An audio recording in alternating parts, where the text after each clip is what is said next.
You ask Tiger to calculate. This deals with linear inequalities with one unknown.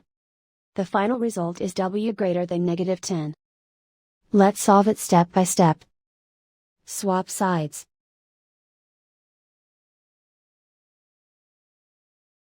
Isolate the w. Divide both sides by -2.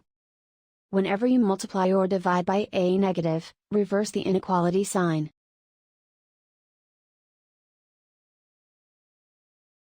Cancel out the negatives.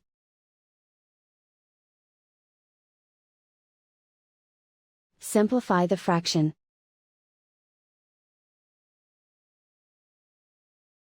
Move the negative sign from the denominator to the numerator.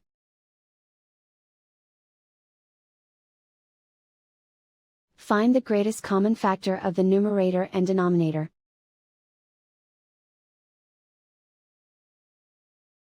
Factor out and cancel the greatest common factor.